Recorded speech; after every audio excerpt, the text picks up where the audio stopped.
Salve, salve, fã da velocidade! Seja muito bem-vindo, seja muito bem-vinda. No ar mais um Pelas Pistas, o seu podcast do mundo da velocidade, o podcast mais veloz da internet brasileira. Seguimos com mais um episódio, vamos falar hoje de um assunto muito interessante. Eu sei que o pessoal curte listas, curte grandes histórias, então hoje vamos falar com o Nelson Piquet e com o Christian Fittipaldi sobre pilotos, o top 5 pilotos que eles enfrentaram em algumas categorias. Você em casa já pode ali começar a pensar quem seriam os top 5, que eles vão falar de algumas categorias. Estou aqui com o Nelsinho, tudo certo, Nelsinho? Tudo jóia? Beleza. E vocês? Tudo bom? Christian Fittipaldi, você tá futebolístico hoje aqui. Clima de Copa do Mundo. Clima de Copa do Mundo. Então, Mas quando é a próxima Copa? O carnaval já acabou. Carnaval já acabou. Copa foi ano passado, Foi né? 2022 a Copa. A próxima Então, é a em 26. próxima, ok. Então, eu já estou me preparando para 26. Vamos ver se você manja de Copa do Mundo. Fala os anos que o Brasil ganhou a Copa. 70. É. Daí teve uma em 90. Foi 96, eu acho. Tá, 96. 96. Isso, 96. Foram 5 vezes que ele ganhou, não foi? Pô, olha pra camisa primeiro, que já mata alguma. escrito Tem aqui. 5, Então, foi 5 E é vezes. 94, tá? 96 É. teve Olimpíada, não teve Copa. Não acredito que você sabe mais do que eu. Olha aí. Eu tava Não acredito. Você sabe, Nelson, os anos que o Brasil ganhou a Copa? Vamos ver. 94, É isso. 98, não. 2002 sim. 2002, sim. 2002 sim. Isso. Alguém comemorou cabelo ou cascão, inclusive, essa Copa? O Ronaldinho? Exatamente. Romário. Ronaldinho. Você tá Nossa, velho, Romário. não sabe. Vamos começar logo o programa antes que a gente brigue 58, 62, 70, 94 e 2002. Qual que foi aquela que eles perderam lá no Maracanã? Que 50. que eles estavam ganhando, não estavam Isso, ganhando. de 1-0 e tomou a virada. E tomou a virada, Isso. exatamente. 94 foi o pênalti, o Roberto Baggio. Isso, pênalti do Baggio. Só que, na minha opinião, a seleção mais forte do Brasil, que o Brasil teve, foi em 82. 82. Tragédia do Sarriá. 2002 eu achei muito legal. Ronaldinho. Sim, 2002 foi legal. Foi legal. É. Ronaldinho, Roberto Carlos, Rivaldo. É. Eu não sabia que você era tão engajado assim com o Não, futebol. é que aparece tanta Você me coisa. surpreendeu. Aparece tanta Então. coisa do futebol. É só você ficar um dia na TV na época da Copa que você vira uma enciclopédia. Porque aparece tanta coisa. Se fosse assim de. É bom que não tem isso de carro de corrida, porque senão a gente não estaria fazendo programa, né? Todo mundo já ia saber dessas informações que a gente passa pra galera. Não, mas uma curiosidade o jejum de Copas do Mundo do Brasil de 70 para 94 foi exatamente o espaço em que o Brasil conquistou todos os seus títulos de Fórmula 1. Então o automobilismo ocupou esse espaço do futebol com os 8 títulos exatamente. Foi o 72 o primeiro do Emerson, para 91 o último do Ayrton. Então todos os títulos, os 2 do Emerson, os 3 do Nelson e os 3 do Ayrton foram nesse intervalo de ausência na Copa do Mundo. Tá vendo, patrocinadores? Então agora, foca o dinheiro no automobilismo, Exato. porque agora vai ter outro buraquinho, eu acho. É o mesmo buraco de 70 para 94 que a gente tem de 2002 para 2026, 24 anos. Ixi. Só que a gente não conseguiu aí, precisamos de mais investimento no automobilismo. Pessoal, aqueles recados de sempre, estamos no nosso vídeo no YouTube, você pode ativar ali as notificações, deixar o like no vídeo, comentar sobre a Copa de 50, que nem o Christian, que lembrou muito bem da de 50. Você pode também, Até nas que eu não tô tão plataformas mal de assim, né? Pode 50. Essa você me surpreendeu. Opa! Essa você Gostou, né? Ainda falando que o Brasil tava ganhando e tomou essa você surpreendeu. Então. E não fiz a lição de Mas casa. Essa sabe daí memória de infância óbvio que eu não a gente lembrava lembra. que eu não tinha nascido, mas Não. eu já li sobre isso. Memórias de infância a gente lembra. Exato. É normal isso. E nas plataformas de áudio, pode nos ativar ali em todas, seguir também no Spotify, no Deezer, no Apple Podcast e em todas as outras. Instagram, @pelaspistas360 e também no nosso TikTok, estamos ali no @pelaspistas. Meninos, vamos lá então falar de top 5 pilotos que vocês enfrentaram na carreira de vocês em algumas categorias. Vamos falar de Fórmula 1, dos dois correram na Fórmula 1. Indy e Fórmula E, o Christian correu na Indy, o Nelson na Fórmula E. E uma sobre Estados Unidos, NASCAR e INSA, senão o Zé Mário fica bravo comigo, né? INSA. Ele fala que eu falo errado o nome da categoria. Começando com Fórmula 1, bora lá. Ele, né? Ele, como é que eu uns sou 20 antes. anos, né? Isso. Só que a gente faz um comigo, um com Tá ele. bom. Daí um comigo, um com ele. Mas vocês vão fazer, tipo, aleatório ou vai ser um rankingzinho, tipo 1, 2, 3, 4, Não, 5 não, ou não, não. ordem aleatória? Aleatório. Tá bom. Eu acho que não tem ranking. É difícil você fazer um ranking, porque são anos diferentes, equipes diferentes, contextos diferentes. Isso, tudo. Tá. Então vai começar comigo? Bora. Tá. Ayrton. Agora, aquela justificativa, tipo voto no Big Brother, né? Por quê? Porque o Ayrton é Ayrton, dispensa comentário, mas a corrida que mais me impressionou Boa, isso é legal. dele, estando junto com ele, foi no meu terceiro grande prêmio, em Barcelona. O Minardão, eu quase não conseguia acelerar em linha reta. Tava horrível o carro na chuva.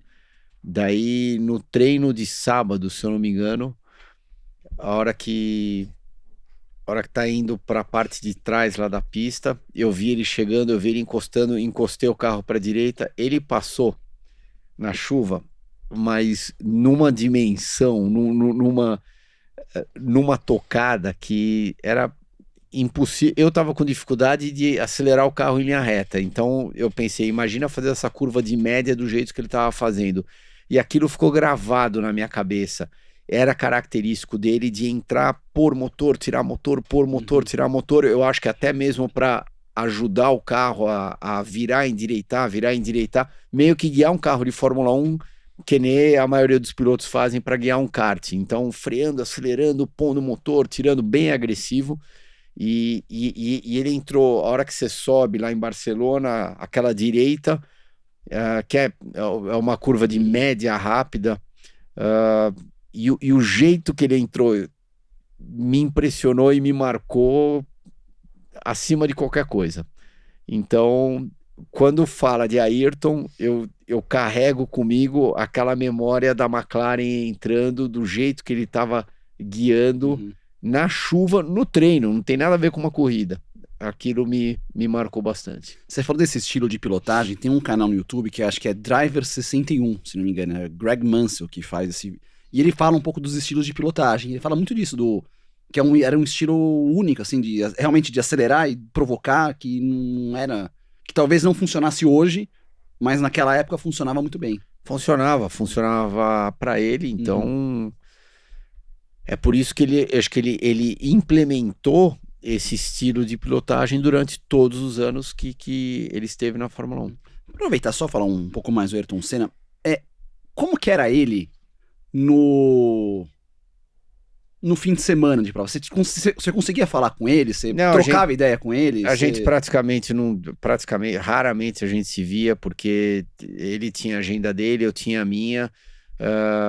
E como qualquer outro piloto de Fórmula 1, você está engajado naquilo que você está tentando fazer, cada um, enfim, está tentando o melhor do final de semana, independente se você está guiando o melhor carro ou se você está guiando o pior carro, cada um tem os seus interesses, e você, no pior carro, você tem que cuidar do seu, e do mesmo jeito que o outro no melhor carro também tem que cuidar do dele. Então, raramente a gente se via, e também eu acho que era um pouco diferente de hoje em dia. Acho que hoje em dia os pilotos estão mais juntos, estão mais conversando mais, o fato de ter isso daqui, rede social, então um manda piadinha pro outro. Então, em um certo aspecto, aproximou os pilotos bem mais do que naquela época. No Drive to Survive, na última temporada, mostra bastante isso. Os caras conversando mais, que você não via, pelo menos no começo da série, não mostravam isso no começo da série. Então, primeiro top 5 aqui, primeiro do top 5 do Christian, Ayrton Senna. Nelsinho Piquet, a gente vai no 1 e 1 aqui. Meu também, desculpa, meu também é relativamente simples, é o Alonso. Certo. Né? Meu único companheiro de equipe da Fórmula 1 e um cara que foi muito difícil de, né, meu ano de estreia na Fórmula 1, meus primeiros 2 anos, realmente só teve umas 2 vezes que eu consegui igualar o tempo dele, ser um pouco melhor, que foram em pistas que eu já conhecia, que foi Barcelona e Silverstone. Mas não tem muito o que falar. É o Alonso, né? Se o Alonso é um monstro hoje em dia, imagina o que ele era, sei lá, 15 anos atrás, né? Ele estava mais ainda afiado, mais novo, um reflexo melhor ainda. mais agressivo, né? Lógico, com o tempo a gente vai aprendendo, mas também os reflexos vão diminuindo, as coisas, né? Idade é idade. Então, se ele faz o que ele faz hoje em dia, imagina naquela época lá que os carros eram bem mais ariscos, né? Eram diferentes, bem mais leves, né? A gente andava no começo da prova, ao final da prova, era classificando, não é igual hoje em dia, que as primeiras voltas são quase 10 segundos mais lento que a sua volta de classificação, né? Então, eu acho que, na verdade, isso também ajuda um pouco o Alonso hoje em dia, porque você não anda aqui toda a volta. Os pneus não aguentam, o tanque de combustível cheio. Na minha época, você reabastecia 2, 3 vezes por corrida. Então, andava muito mais leve. O carro era 200 quilos, pelo menos, no mínimo, 250 quilos mais leve que é hoje em dia, que é muita coisa. Então, os carros eram... né, numa volta só, hoje em dia, talvez era um pouco mais rápido dependendo da pista. Mas a média na corrida, naquela época, era muito mais rápido, né? Então, o início foi muito difícil para mim. O cara e o Alonso não... era impossível, quase impossível bater o tempo dele. E até a mesma pergunta que muita gente tem essa curiosidade, que todo mundo diz que o Alonso causa dentro da equipe. Você teve alguma história assim, que você vê ele fazer alguma coisa? Eu sei que muita gente fala isso, mas... cara, ele tem a característica que qualquer piloto... a maioria dos pilotos bons tem, que ele é um pouco egoísta. Mas, assim, todo piloto competitivo, ele quer as coisas pra ele quer mais pneu, ele quer andar... Quando você tem que dividir um carro, por exemplo, num treino que, né, de muitos anos pra cá, é um carro só que vai pra pista por equipe, não só os dois. Ele quer se chover na noite anterior, bota outro piloto pra andar na parte da manhã, a pista melhorar e eu ando à tarde. Vai ter 5 dias de treino, o carro 0, bota o piloto pra fazer os primeiros 2 dias, que sempre dá problema, e depois eu ando... Então, realmente, tinha isso, mas... eu não vou dizer, sabe, eu era piloto iniciante e não podia reclamar e é normal, o cara já era bicampeão do mundo naquela época, então eu acho que qualquer piloto, ele não vai falar, não, você quer andar, tá? Não existe isso, né? Qualquer piloto hoje em dia agressivo, piloto com aquele fogo pra ganhar, eles vão ter essas características, né? Então a gente não sabe dos detalhes que aconteceram, né? Você pega a McLaren lá com o Hamilton, é óbvio que ali pode ter dado algum atrito, porque eu acho, na minha opinião, que a McLaren queria de qualquer jeito que o Hamilton andasse bem, né? Então, o Hamilton também na época era o piloto do Ron Dennis, igual o americano da McLaren, desculpa, deu branco aqui. Da Williams? Da McLaren. Quem que é o americano que toca a equipe? O Zac Brown. O Zac Brown. Tem o Lando Norris. Tem o Lando Norris, que é piloto dele. Que o Alonso era do Briatore. Exatamente. Então, assim... Ele só não lembra do chefe dele, mas tudo bem. O Zac Brown, que é o chefe. Eu tava dando o exemplo de hoje em dia, né? Chefão da United. Então... acho que a característica do piloto, mas voltando na história da McLaren, né, eles queriam de qualquer jeito que o Hamilton andasse bem. Então, não sei, a gente não sabe de detalhes do que aconteceu lá dentro, porque o Hamilton percebeu que ele não ia ter as prioridades pra ele, e ele preferiu sair de lá, né, e teve aquela mudança, o Alonso. Isso. Resolveu sair da McLaren e voltar pra Renault, que pra mim foi uma merda, porque eu ia pegar como primeiro ano, eu ia pegar o Kovalainen como companheiro de equipe, que ia ser muito mais fácil. Mas não, de última hora o Alonso veio, o Kovalainen entrou no lugar dele na McLaren e enfrentei uma casca. Casca. Tá aí, primeira escolha dos dois, então, aqui no nosso top 5 de pilotos que eles correram contra. Christian, mais uma opção de Fórmula 1. Segundo? Segundo. Prost. Por que o Prost? Dedos de Deus. Ô, louco. Só que você tá com a La Mano de Dios ali, que era da Copa do Mundo da Argentina, agora tem o Dedo de Deus. Você olha pra ele andando, parece que ele tá andando devagar, daí a hora que você olha o cronômetro, você começa a chorar. Ou rir, né? Dependendo em qual equipe você tá. Então, se você estivesse trabalhando com ele, é claro que você ia estar dando risada. Isso foi o que mais me impressionou nele durante a carreira toda. Ele sempre parecia que o carro tava parado. E, no entanto, estava andando extremamente rápido. E outra coisa que me chamou a atenção nos testes pré-temporada, ele chegava ao contrário daquilo que eu acho que muita gente acabou tendo aquela imagem por causa do Ayrton, que os dois correram na mesma equipe durante alguns anos, e o Ayrton, em alguns aspectos, era mais agressivo que ele, sem dúvida, mas ele sentava no carro e fazia as coisas acontecer muito rápido. Tipo, não era aquele piloto que levava, sei lá, algumas voltas.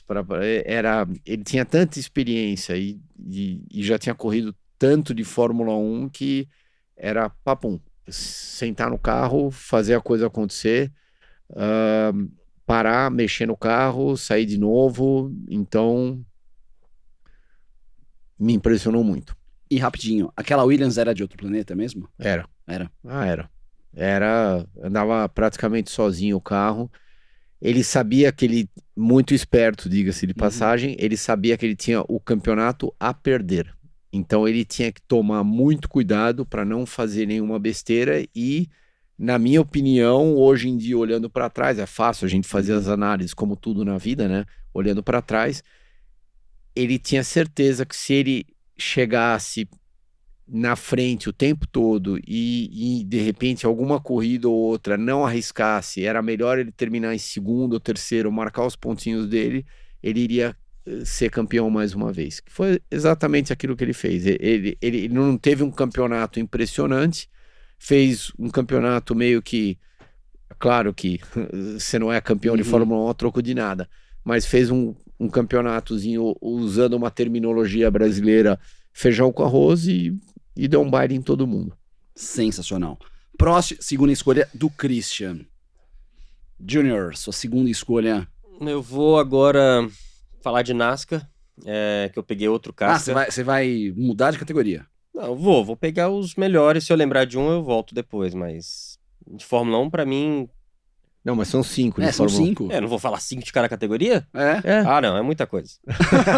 Muita coisa. Vou falar dos melhores, depois se eu lembrar de outra coisa, eu volto. Mas... Então você vai falar de qual agora? Da NASCAR. Que eu peguei outro Casca, que foi meu companheiro de equipe.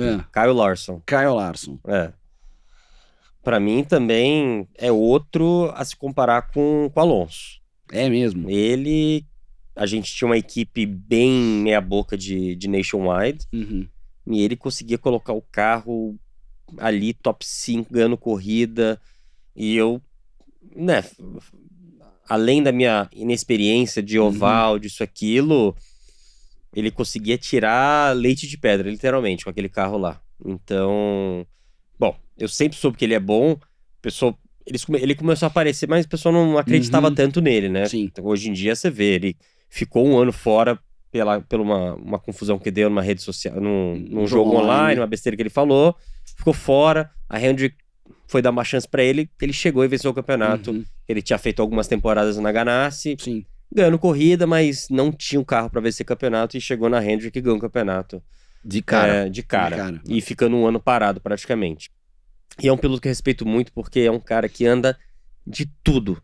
Anda de late model, anda de... aquelas pistas de terra lá. Com a asa grande, como é que chama, Cris?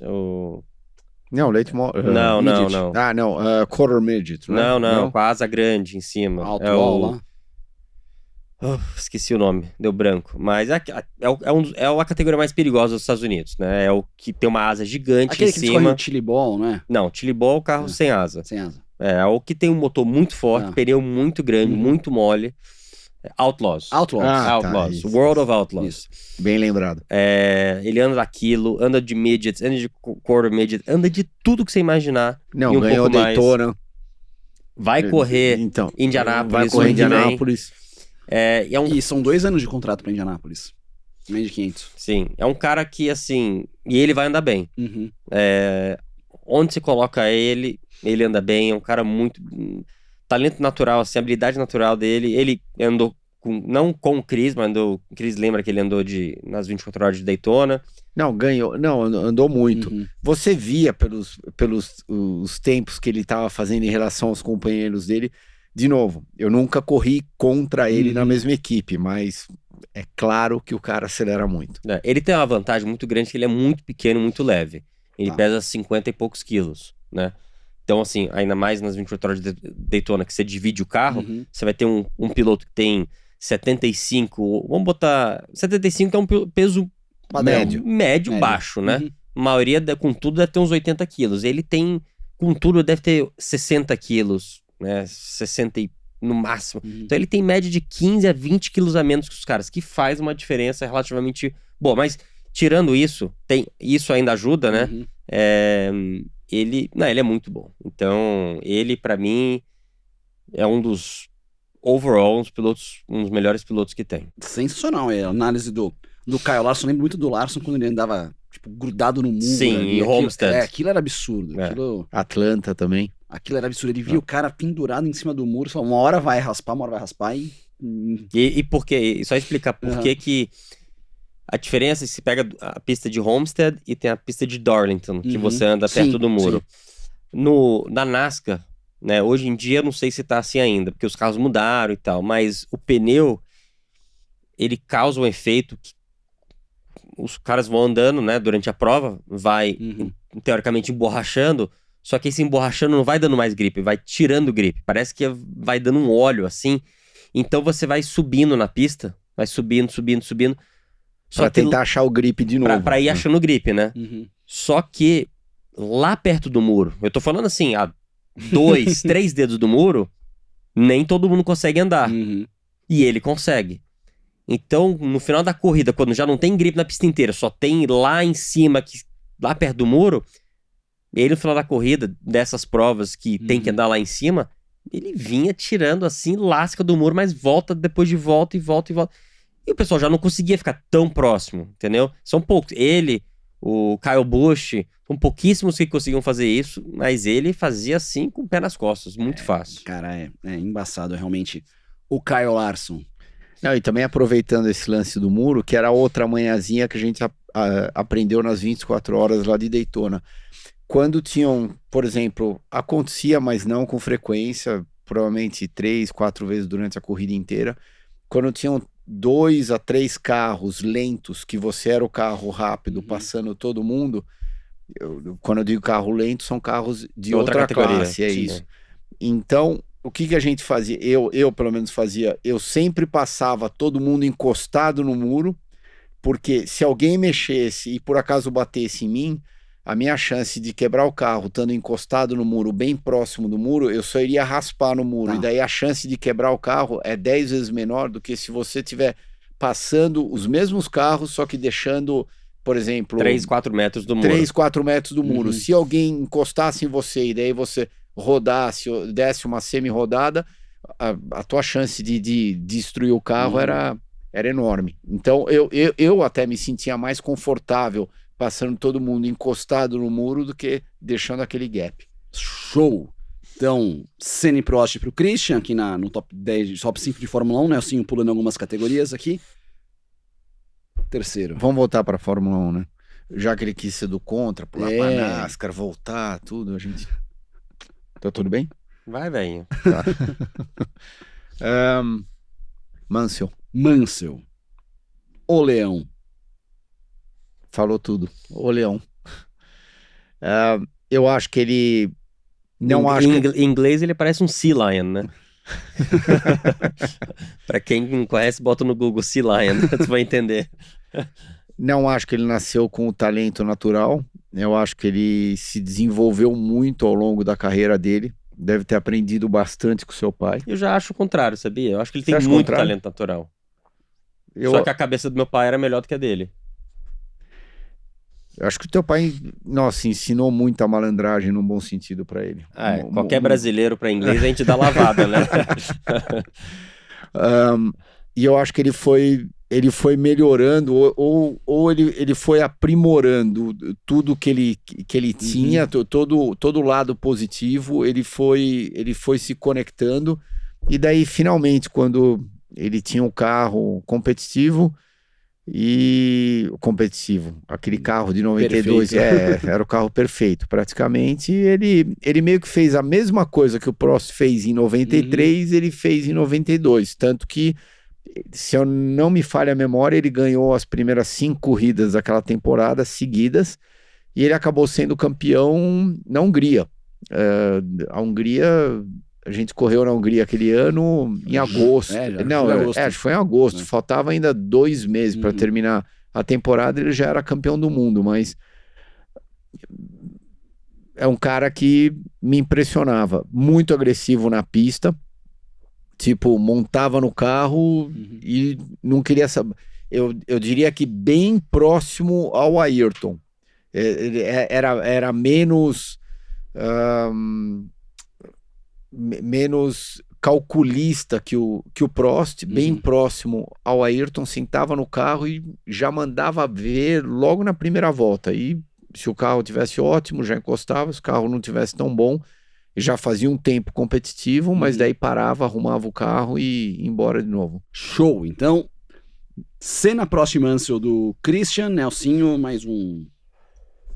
Antes de a gente perguntar pro Nelsinho, dá uma arrumada que tá me dando angústia aqui isso, lá na roda dianteira do Tony, porque a Cal esqueceu de arrumar alinhamento aí do carro, tava tudo torto. E eu quero deixar bem claro, não foi o Tony que bateu o carro. Hein? Não, foi o Chris. Então, eu ninguém esse carro verde, vai, não fala besteira, vai. Esse Fica sério aqui no programa, vai. Eu acho que foi o Dário que bateu, porque a asa traseira também tá meio deslocada. Acho que os dois se acharam aqui, o Dário e o... o Dário e o Tony acho que se acharam ali. Cara, eu vou falar Hamilton, porque eu corri com ele na GP2 e na Fórmula 1. E na GP2 foi um pau a pau feio, hein? Eu acho que GP2 ele tava no primeiro ano, eu tava no segundo, mas ele tava na equipe da McLaren Júnior, né, da RT lá, enquanto a gente tava uma equipe brasileira, praticamente, né. Então, assim, a gente não acabou não se encontrando muito na pista. As coisas que eu dominei, ele tava um pouco atrás, e as coisas que ele dominou também tava tendo outros problemas, né, tive pane seca, teve 2 coisas que eu tava bem doente, mas independente disso, acho que isso mostra no GP2 que ele tava o carro muito bom, ele entregou o resultado. Quando ele pegou o primeiro ano com o Alonso, tudo bem. Ele tinha, não sei se ele tinha preferência ou não, por isso que deu aquela confusão, mas ele andou muito bem no primeiro ano de Fórmula 1. Eu acho que, assim, não tem que falar muita coisa, né? Os resultados que ele já obteve. Mas é um piloto rápido, é um piloto que sempre teve, a maioria das vezes, carro bom, a situação tudo favorável para ele, né, um piloto que tomou decisão de ir para Mercedes na hora certa. Sim. E pegou uma era dominante aí. Na hora certa talvez ele tenha sido um pouco no meu modo de ver, um pouco precipitado demais, e daí foi justo na hora que a Mercedes inverteu o jogo. Tanto quando ele assinou para Mercedes, eu achava na época que ele tinha feito uma besteira, mas hoje em dia, a língua, né? Hoje em dia a gente não sabe se é sorte ou se o cara, sei lá, acho que as coisas encaixaram para ele, né? Você vai falar que ele teve mais sorte com o Alonso nas escolhas das equipes, ou o Alonso foi, não sei. Eu acho que ele teve mais sorte que o Alonso nas escolhas. Ele escolheu melhor. As escolhas deram certo também. As escolhas deram certo. Eu não sei se é justo a gente falar que ele escolheu melhor. Eu acho que as escolhas deram certo. Quando ele sai da McLaren, que talvez não fosse mais aquela McLaren, mas era um carro competitivo para Mercedes, foi em 2013 isso. Ou seja, a Mercedes começou a ganhar em 2014, aquele domínio absoluto. Então foi antes da era híbrida, que começou em 2014. E realmente isso que você falou, Christian. Quando ele foi pra Mercedes, o pessoal, peraí, como ele vai ser da McLaren pra Mercedes? A Mercedes se arrastando, o Schumacher tomando pau. Será que ele já não sabia? Porque eu lembro, não sei quem que me contou, acho que foi aquele Michael Schmidt, que ele me contou, acho que um tempo atrás, que a Mercedes, aqueles anos, ela tinha uma vantagem enorme. Ela tava 2 anos à frente de todo mundo no desenvolvimento da era híbrida. Uhum. Então, eu não sei se alguma coisa, ele tinha alguma informação que a Mercedes estava desenvolvendo naquela era híbrida Uhum. já há muito tempo, então eles iam ter um início Forte. muito forte. Enfim, eu não sei, mas né, nesses últimos 15 anos aí, o Alonso, a maioria das vezes, não tem feito as... Uhum. Eu tô falando Alonso porque é o cara que eu comparo com o Hamilton, Com né? ele. Assim, até falo que em habilidades naturais, o Alonso talvez tenha mais. E tem muita gente que respeita ele mais porque ele também se pôs em posições de Uhum. fazer bom, Daytona 24 horas, Sim. de Indianápolis, Le Mans, de Le Mans, é, de Dakar. Dakar, fez tudo, né? Uhum. Né? Ele nunca teve medo de sair da zona de conforto, né? E isso Uhum. hoje em dia você vê pouco. O cara anda de Fórmula 1, o cara fica... Ah, não vou me comparar com mais ninguém. Uhum. Entendeu? Então... Nossa, imagina ver o Alonso andando de Indy a temporada inteira, que legal que ia ser. Ia ser legal. Opa. Ia ser demais. Ia ser legal. Na verdade, pegar o grid inteiro da Fórmula 1 e colocar na Fórmula Indy, mas a gente tá fugindo um pouco do assunto aqui. Mas, enfim. Lewis Hamilton marcado. Próximo eu? Isso. Quarta escolha. Schumacher. Schumacher. Pô, mas também ficou fácil pra você, hein? Bom. Caramba. Eu não posso fazer nada, que eu só peguei casca, né? Nos Poxa meus vida. 3 anos de Fórmula 1. Tô né? vendo aqui, ficou muito fácil pro Christian as escolhas aqui. Vai. Por que o Miguel? Ele entrou na Fórmula 1 debulhando já. Spa 91. Então, Quando ele chegou ali, tipo, o cara já vai, crava aquele tempo bacana no quali lá. e o de Césares, com Uhum. tudo que falam do de Césares, ele batia tudo, a gente tem que... Ok, ele tinha seus altos e baixos, mas ele tinha muita experiência num Uhum. carro de Fórmula 1. E ele era considerado um cara muito sólido e ele acabou guiando por tantas equipes lá na Fórmula 1 porque a experiência, a bagagem que ele carregava com ele ajudava o pessoal a acertar os carros naquela época. Uhum. A gente tem que lembrar que aquela época tinha 0 telemetria comparado com hoje em dia, então o teu input para a equipe era muito daquilo que você estava sentindo. Uhum. As equipes ficavam um pouco... Dependiam muito mais do piloto naquela época do que hoje em dia. Isso. Elas ficavam constrangidas ou sei lá, elas ficavam com medo de colocar um piloto novo, Tá. porque o piloto que já tinha experiência carregava uma bagagem muito grande com ele. E o Schumacher chegou, tipo, como dizem, né? Chegou chegando, Uhum. mas de uma maneira muito impressionante, muito agressiva, e não quis nem saber quem era o rei da cocada. No caso, naquela época era Ayrton, Uhum. Prost, se bem que teve um ano que o Prost parou, em 92 o Prost não estava correndo, então o Schumacher foi chegar a correr com o Prost só 93, né, só uma temporada, mas o Schumacher não quis saber quem era. Uhum. Ele chegava, sentava no carro, mandava ver e enfrentava qualquer um, como ele chegou a ter alguns arranca-rabos com o Ayrton, se eu não me engano, Sim, em sim. 92 ou 93. Na França, 92. Isso, eles na acharam, França, né? isso. Manicu lá. Estreia, então, do Schumacher, o Michael Schumacher. Terceira escolha, Nelsinho. Terceira não, quarta. Não, dele é a terceira, você já fez 4. Ah, não, na É. Fórmula 1. Mas É. Fórmula 1, sinceramente, Uhum. os caras que realmente fizeram diferença, né? Quer dizer, que eu achei que... Ou da minha carreira inteira, né? Uhum. Um outro que assim, às vezes eu achei que ele teve momentos muito bons, depois mais ou menos, mas enfim, na Fórmula E, por exemplo, Uhum. né, você pega o Verne, o Tá. Jean-Éric Vergne. Jeff. Como sendo francês, ele, a maioria das vezes é um babacão, não é um cara legal de lidar, sempre contando vantagem, aquele jeito deles lá. Mas ele chegou na primeira corrida dele. Ele toma banho Hã? sendo francês, Não né? sei, eu não cheirava ele, não. Mas ele chegou na primeira corrida dele em Punta, ele fez pole, a primeira Punta. corrida sem treinar. Então, e aí ele acho que ele ganhou, não sei se ele, não ganhou a corrida naquela Não ganhou. temporada. Mas ele chegou andando muito bem. Uhum. E no grid tinha pilotos bons, né? Tava o Buemi, o Desgraça, enfim, todos os pilotos que acabaram sendo campeão estavam ali naquela Uhum. temporada. Então, o da Costa, enfim, estavam todos lá. E ele chegou dando trabalho, andando muito bem, tudo bem. Foi o início da temporada para todo mundo, mas... E depois foi bicampeão, né? Ganhou 2 Sim. campeonatos, o único bicampeão da Fórmula E. Então, assim, na Fórmula E, é considerado um dos melhores. Ele, junto com outro que eu vou falar depois do Chris aí. Boa. Cris, Último da Fórmula 1. último. Uma pessoa que não teve, a gente já comentou um pouco sobre ele não teve tantos resultados positivos lá na Fórmula 1, mas pegando ele num dia bom, esse cara era um dos caras mais casca que eu já andei junto, era o Morbidelli. Boa. Num dia bom. Por outro lado, num dia ruim dele, dentro do carro, quando ele estava guiando um carro que ele não estava tão confortável, era lastimável.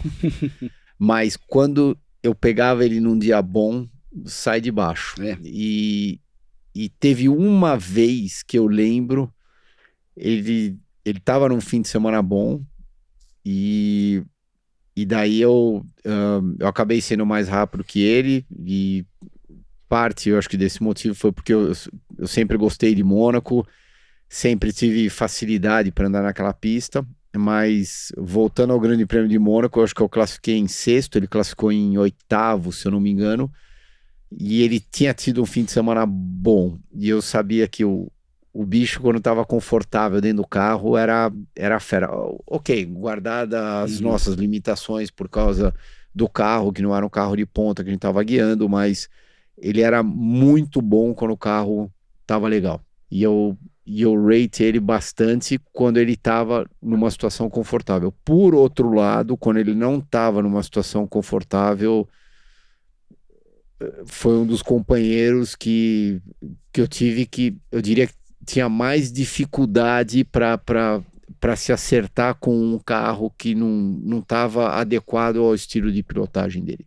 Tá, então Gianni Morbidelli, a escolha do Christian Fittipaldi. Antes de pegar esse piloto que o Nelsinho comentou que vai ser um outro da Fórmula E, a gente vai aproveitar e fazer o nosso momento pit stop. Momento pit stop de hoje, falando aqui dos 5 pilotos, né, o top 5 de cada um de algumas categorias do Nelsinho e do Christian que eles enfrentaram. Se vocês puderem falar 1 a 2 pilotos que vocês gostariam de ter enfrentado e não enfrentaram. Todo mundo sempre fala do Jim Clark, né? Tá. E alguns até comparam ele a Ayrton, que era talento natural, era mais rápido do que a Ayrton. Eu teria interesse em Enfrentar o Jim Clark. em ter enfrentado ele, mas Você teria interesse de ter pilotado aqueles carros da época do Jim Clark também? sim e não. Era mais interessante porque você vinha muito mais de lado do que hoje em dia, então era muito mais uma pilotagem pura. Só que, por outro lado, se a gente for analisar friamente, os carros eram extremamente perigosos. E naquela época, vamos ser sinceros, né, dos 25, 26 pilotos que começavam a temporada, no final do ano, no mínimo 3, 4 não iam estar participando do mesmo briefing, né? Então era esporte de homem. Era puxado. É esporte de homem, mas você não tá indo pra guerra, né?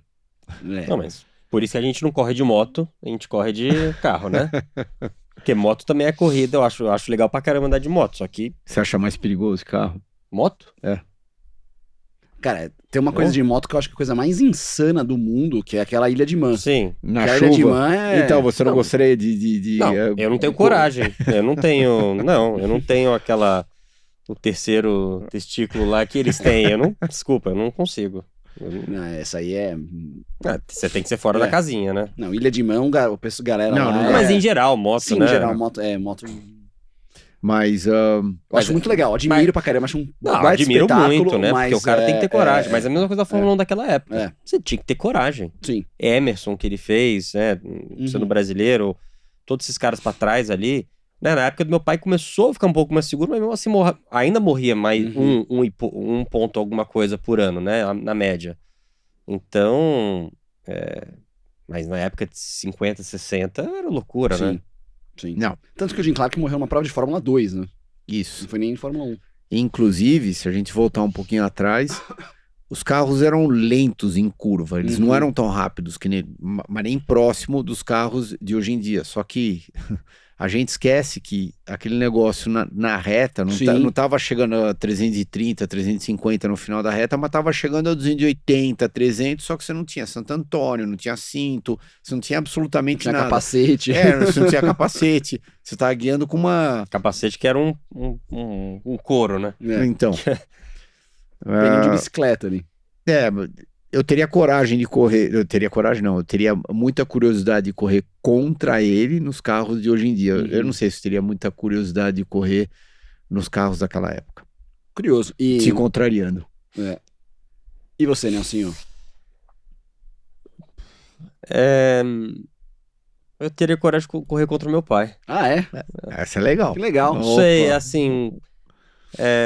lógico, são outras épocas, as qualidades dos pilotos mudam de toda época, né? Cada era você tem que ter habilidades diferentes, tem que ter qualidades diferentes, a gente já falou sobre isso, né? Eu acho que naquela época do Jim Clark, do Jack Stewart, esse pessoal aí, era uma qualidade. Acho que na época do meu pai uma, hoje em dia outra.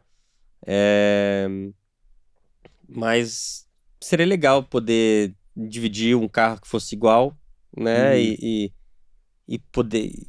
O que eu sinto muito eu nunca convivi com meu pai num ambiente de corrida, né? Eu nasci com meu pai já estava parando de correr, então poder acompanhar, como a gente tem tanta bagagem hoje em dia, a gente, né, tem a nossa vida nas pistas, eu gostaria muito de poder, acho que é mais para acompanhar como ele era dentro do carro, o que ele falava no rádio, quais eram o feedback dele, velocidade que ele tinha, enfim, todas essas curiosidades que a gente ouve tanta história, né, que eu teria muita vontade de poder andar com ele, né, e o pessoal, por que você não pega 2 carros? Não tem nada a ver, o cara tá com 70 anos hoje em dia, e não tem vontade, não tem prazer, não, acabou, isso aí ele fez a vida inteira, né, mas pegar ele, né, sei lá, há 40 anos atrás e poder pegar que sejam 2 Fórmula 2 e poder andar junto com ele, entendeu? Isso foi algo que você acabou convivendo mais, né, Christian? Mas acho que convivi, mas eu não sei, eu sempre enxerguei o meu pai, eu acho que talvez essa curiosidade que despertou no Nelsinho, eu não sei porque nunca tinha despertado em mim, eu sinceramente eu nunca pensei desse jeito, e para mim o meu pai era meu pai, e o meu tio era meu tio. Eu nunca consegui enxergar o meu pai como o Wilson Fittipaldi, nunca consegui enxergar o meu tio como o Emerson Fittipaldi. Para mim era tio e pai. Mas ele trouxe uma colocação bem interessante. De repente, eu também gostaria de ter... eu corri uma vez com meu pai, dividindo o mesmo carro, mas talvez ter corrido contra ele numa pista de rua, que historicamente ele sempre teve mais facilidade na rua, e eu acho que eu aprendi bastante com ele, e eu acho que ele me ensinou vários macetes de pista de rua que eu consegui implementar ao longo da minha carreira, e eu acho que me trouxe benefícios, mas... interessante, bem interessante essa colocação. Com teu tio você correu? Corri, eu com meu tio corri em Indianápolis, corri 2 temporadas de Indy com ele.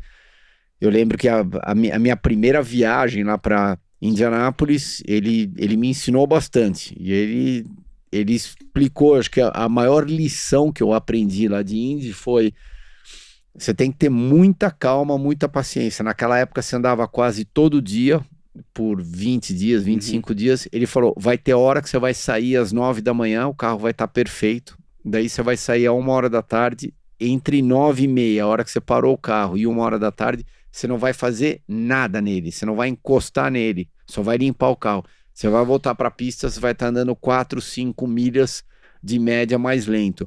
Ele falou, não se preocupa com isso, não não fica meio que carried away, não perca a sua cabeça de começar a acertar o carro para aquela condição, porque daí o carro vai voltar para você, e às vezes você tem que se concentrar também na condição pior, acertando o carro para a condição pior, não vai ficar preocupado que na condição boa de pista ele não vai andar. Então eu acho que foi o ensinamento que eu mais aprendi com ele. Ele falou, vai dar muita diferença de vento, muita diferença de quanta borracha tiver na pista, e realmente tudo acabou batendo, e por ironia do destino eu quase acabei ganhando a corrida aquele ano, e ele nem se classificou com uma Penske. Que loucura, né? Automobilismo.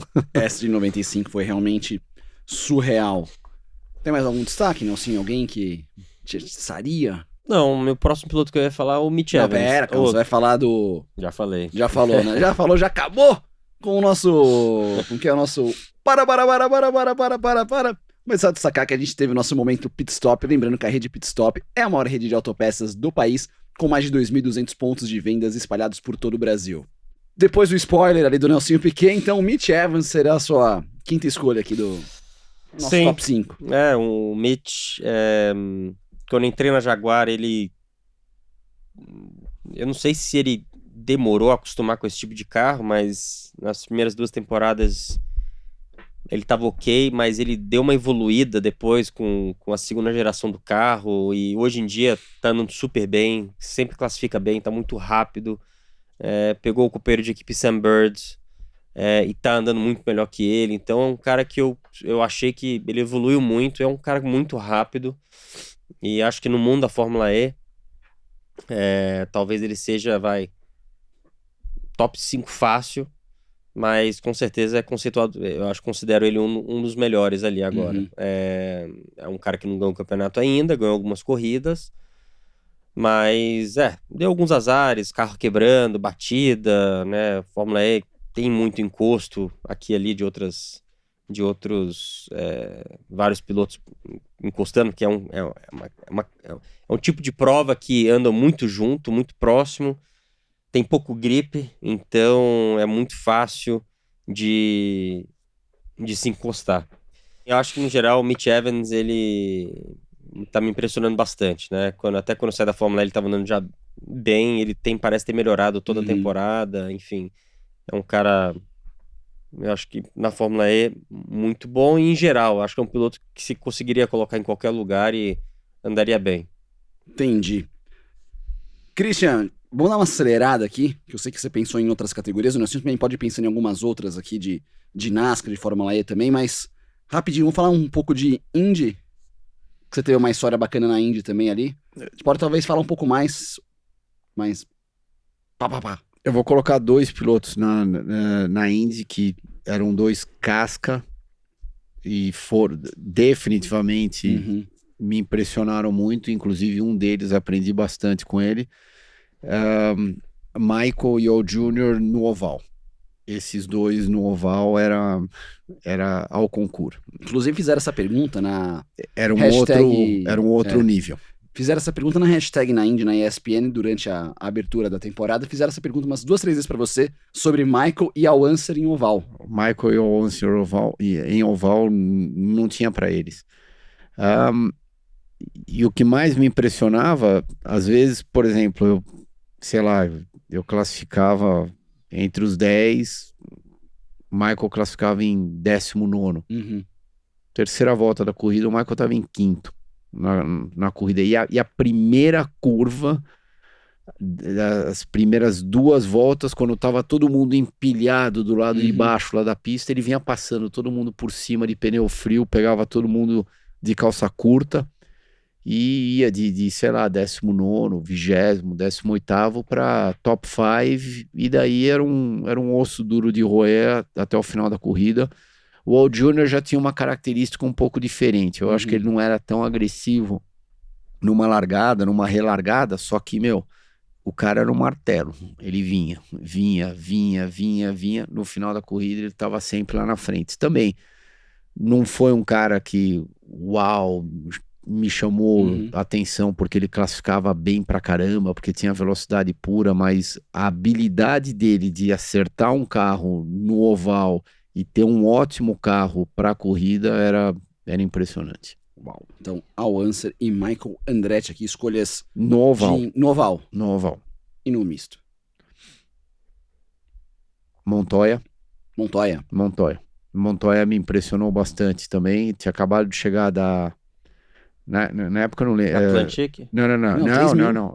Era 3.000? 3.000. Não, então, $3.000. tinha acabado de chegar da 3.000, foi correr de Indy, num continente diferente, uma dinâmica completamente distinta daquilo que ele estava fazendo lá na Europa, e ele teve que se acostumar com os ovais num espaço de tempo muito curto. O companheiro de equipe dele era o Vasser, Sim. lá naquela época. O Vasser, um piloto muito bom, sólido, principalmente nos ovais, na minha opinião, mais do que nos mistos. E o Montoya chegou, eu acho que em oval, tomou couro dele a primeira metade da temporada. Depois da metade para frente mudou completamente de figura, mas aonde ele me impressionou foi no misto. No misto ele chegou e chegou meio que, de uma certa maneira, dominando, como aquilo que ele mostrou em praticamente todas as categorias que ele correu a carreira dele inteira, talvez com exceção da NASCAR, que não teve aquele domínio tão forte, mas ele sempre foi uma força nos mistos, das duas corridas mistas que a NASCAR fazia por ano. Ele sempre foi extremamente duro, competitivo, então ele me impressionou bastante. Na NASCAR, o Montoya quase me atropelou. Aonde? Em Homestead. É mesmo? É, porque tem aquela... Depois do quali, ele entra naquela garagenzinha ali, né? Não é bem no pit, na garagem, e ele tava pé da vida, que ele classificou mal, então ele chegou acelerando todo mundo ali, o pessoal teve que sair da frente dele lá pra... Então, no fim, foi uma pena que ele não te atropelou, porque de Poxa repente, se ele vida. tivesse te atropelado, Que isso, a gente produção? estaria fazendo o programa com ele, né? Que é Não, isso, produção? E eu querendo matar o Thiago aqui. Ô, entendeu? louco, produção, meu Deus, já até perdi a... Eu tô quase encerrando o programa já, depois dessa aqui, porque... Ó, Ele desceu do carro, te pediu desculpa, alguma Nada. coisa? nada. Tipo, como se nada tivesse acontecido. Não, assim, eu tô falando que ele quase me atropelou, mas assim, ele quase atropelou um monte, sabe GTA, que vai saindo todo mundo celular, é a mesma coisa. E conhecendo o Montoya, ele deve ter saído com aquela atitude, né? Meu, como é que vocês estavam na minha frente? Um monte de gente ali, o cara acelerando na parte de trás ali. Aqui eu dramatizo que era eu, mas tinha muito mais gente lá na garagem lá. Mais algum destaque aqui, Nelsinho, pra gente colocar no nosso... Não, que eu lembro Top de 5. cabeça, não. Esses... Assim... Mais alguém da NASCAR? Não... O Kyle Larson não foi o que mais Uhum. impressionou, Alonso... É que é difícil você falar dos outros, né? Porque Uhum. você nunca sabe, tipo de carro, isso, aquilo. Mas os caras que eu vi mais de próximo Uhum. e a gente consegue julgar melhor são aqueles que ficam próximos de você, que você sabe o que ele tá pilotando, você sabe o que ele tá, né? O que ele tem de instrumento na mão. É difícil você julgar os outros, né? O cara que ganhou um monte de campeonato, né? Não tô julgando o Hamilton, mas ele na GP2 que os carros eram, em teoria, muito parecidos um com o outro, andou muito bem logo no começo, enfrentou o Alonso, por isso que eu falo isso, né? E o Alonso e o próprio Kyle Larson foram caras que dividiram o carro comigo, mesma equipe, então são caras que eu posso falar e hoje em dia mostram resultado, né? Até hoje, então, enfim, pra mim esses são os que mais... E o Nico? Rosberg? Eu acho que muito inteligente, muito calculista, mas não tem a velocidade que o Hamilton tem, né? Eu acho que ele por uma temporada que ele conseguiu vencer, ele teve um pouco do Piquet Mansell ali. Ele conseguiu mexer um pouco com o Hamilton. Eu acho que pegou o Hamilton também num período que eu acho que ele não estava tão focado, tava várias distrações, era namorada, era festa, era isso, aquilo. Não sei se vocês lembram daquela época, tinha... Mas acho que isso era mais o final McLaren e o começo Mercedes do que mais naquele período ali. Posso estar... mas... Foi mais final McLaren e... Tipo, de 10, 11 a 13, mais ou menos. E Conta um pouco, o teste que você fez com ele, eu não lembro, foi Jerez ou foi Barcelona? Os dois. Os dois. A gente fez a gente fez Jerez primeiro, e esse só aquele teste. A equipe quis fazer o outro com a gente. E só que naquele teste, cara, fisicamente eu não tava pronto pra aguentar aquele carro. Eu tinha saído da Fórmula 3 pra andar num carro daquele lá. Aonde? No teste de Jerez ou Os dois. Os dois foram difíceis. É. Qual das duas pistas naquele teste era mais difícil fisicamente? Jerez. Não, talvez Jerez, né? Porque Jerez é só curva. Uhum. A zebra, não sei como é que é hoje em dia, mas a zebra devia ter entre 30 e 40 centímetros de zebra. E você tinha que usar a zebra, porque a zebra grudava bem, era quase igual ao asfalto, até eu grudava um pouco mais que o asfalto. Só que a pista era um pouco estreita, e depois da zebra era brita. Então, assim, era difícil, mas eu achava legal, porque hoje em dia você tem aquelas zebras, que depois você tem aquela grama artificial, depois você tem asfalto, isso, aquilo. Então o pessoal eles vão abusando da pista, sem muita consequência. E em Jerez, a pista era um pouco estreita, então você tinha que usar aqueles 20, 30, 40 centímetros a mais que tinha por dentro, tinha por fora, para aumentar o raio da curva, ou diminuir o raio da curva, para você conseguir carregar mais velocidade. E era bem difícil o Jerez, né? Barcelona já a pista era mais larga, tinha uma reta maior, você conseguia descansar um pouco mais. Quando você andou em Barcelona nesse teste, as últimas duas curvas tinha chicane Não, ou eram as duas curvas rápidas? As duas curvas rápidas. Era legal. Que é E como vai voltar vai esse voltar. ano. Isso. Não, era legal. Quando eu corri lá também eram as duas curvas rápidas. Mas Jerez, você Você andou em pegou Jerez. Andei. É bem mais técnico do que Barcelona. É bem mais técnico, mais Você inaugurou difícil, Barcelona? mais apertadinho. Como? Você inaugurou Barcelona. Como inaugurei o Barcelona? Primeira prova em Barcelona, você tava em 91. Não. Ah, não, você foi em 92. Eu fui em 92, 92, 94, Mas nos treinos eu não... Acho que velocidade, talvez... Acho que não tinha tanta diferença. Mas fisicamente, acho que ele estava um pouco mais preparado. Mas ele veio da Fórmula 3 também? Veio da Fórmula 3 também, que é exatamente a mesma coisa que eu. Não sei se ele estava mais preparado fisicamente. De novo, aquele negócio que a gente vindo de fora, sabe? A gente tá em outro continente, tá lá. Eles estão em casa, né? Eles estão na Europa, eles estão em casa. Para eles, acho que o automobilismo em geral, né? Acho que pro europeu ele não sai muito da zona de conforto dele, né? E agora explica uma coisa, que é sempre uma curiosidade que eu tive. Só que daí agora que a gente trouxe esse assunto à tona, é a hora perfeita. O Keck e o Nelson, estando no box, na hora do teste, os dois tinham muito input, eles falavam entre eles, o Nelson vinha falar com você. A gente não andava na mesma hora. Não, eu sei. Então, mas quando você tava fora, você tava vendo o Nico andar, e vice-versa. Quando você tava andando, ele tava vendo você andar. Como é que o Nelson e o Keck, ainda mais que eles se conheciam bem pra caramba... Honestamente, eu não lembro. Eu acho que eles nem deixaram a gente muito ficar... Eles falaram, Nelson, você vem andar terça e quarta, o outro vai andar quinta e sexta.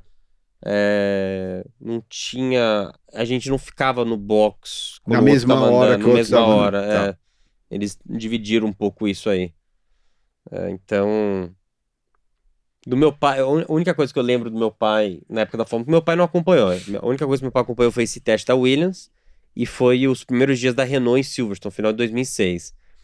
E o primeiro teste de Renault foi o ano que o Alonso ganhou, aquele carro azul, que era bala o carro, ainda pneu Michelin na época. Foi na pista longa ou foi lá na no longa. South Circuit? Não. Pista cheia de Silverstone. Grand Prix, tudo. Aquela antiga que eu uma das que eu mais gosto. Eles tinham uma política, né, no rádio. Não sei se era uma política ou eles combinaram para aquele treino de não ficar falando para um piloto pro outro o que o pessoal tava virando. Também não tinha tela, entendeu? E eu não sei porquê. Eram os primeiros treinos meus e o Kovalainen tinha andado o ano inteiro já de teste. Naquela época ainda podia treinar muito aquele ano. E eram meus primeiros dias. E aí foram 3 dias seguidos. Primeiro dia eu acabei tomando uns 3 décimos. Segundo dia igualei ele. No terceiro dia eu enfiei uns 3 décimos. E aí eu parava no box e a gente já tinha combinado com meu pai me falar se eu tava... Porque a gente botava pneu na mesma hora e saía os 2 carros. A gente coisa de botar 6, 7 jogos, assim, quase seguidos. E aí meu pai combinava assim, ele botava a mão reto, assim, ó. E aí, se a outra mão tava embaixo, era 1/10 mais lento, se tava em cima, era 1/10 mais rápido. E aí era tipo assim, botava a mão assim, o 2 pra cima, ó, tá 2/10 mais rápido. Aí 3/10 mais rápido. Tipo assim, só que ele legal essa história. Ninguém podia me falar nada no rádio, ele só ficava... Você fica com o carro dentro da garagem, né? E você vê o pit wall. Então ele ficava lá de longe com a mão assim, ó. E umzinho embaixo, ou 2, enfim, pra eu saber quanto que eu tava comparado com o Malandragens do Nelson. Tá aí, histórias então de testes, de coisas, de curiosidades da Fórmula 1. Recapitulando então aqui rapidamente o nosso top 5, né? O Nelsinho destacou Fernando Alonso, Lewis Hamilton, o Jean-Marc Verne, o Mitch Evans e o Kyle Larson. O Christian destacou de Fórmula 1 Ayrton Senna, Alain Prost, Nigel Mansell, Michael Schumacher e o Gianni Morbidelli. E fez ali um plus. Ressalva no Morbidelli, sim, dia bom e dia ruim. Dia bom, então era o Morbidelli do dia bom. Era o Morbidelli do dia bom. Dia bom, Morbidelli do dia bom, as escolhas do Christian. Garotos, mais uma bandeira quadriculada aqui, mais um programa muito bacana pelas pistas. Foi pra conta, certeza que o pessoal gostou dessas histórias aqui, divertidas, da mão pra cima, mão pra baixo, coisas de testes. Cris querendo te matar. Cris querendo me matar. Você via? Pô, o corte vai bombar. O cara quis me matar. Não sei. Ô, Cal, vamos... Rola processo? Você ganha alguma coisa? Ou a gente chama o Rubinho na próxima semana, no lugar aqui. Pessoal, a gente troca ali, coloca Barrichello e Piquet na próxima. Você já tá... Bom, eu quero te matar e você quer me desempregar, né? Eu não. Então. Depois dessa eu tô temendo... Vai vir armado, né? Na próxima vez eu, sei lá, vou fazer remota na semana que vem, só pra garantir. Tá bom? Então, valeu, Nelsinho. Obrigado, viu, pela sua participação. Foi ótimo o programa aqui, tá? Mas não vai comentar na ESPN mais. Pessoal, valeu demais pela companhia, aqueles recados no nosso Instagram, @pelaspistas360, nosso TikTok, @pelaspistas, nosso canal no YouTube, ativar a notificação, deixar o like no vídeo, os comentários no vídeo, até tô nervoso aqui, o cara quer, meu Deus do céu, depois dessa. E nas plataformas de áudio, estamos em todas também ali, você pode avaliar o nosso programa com 5 estrelas, e semana que vem, espero estar de volta, espero também que a gente esteja de volta aqui com mais um Pelas Pistas.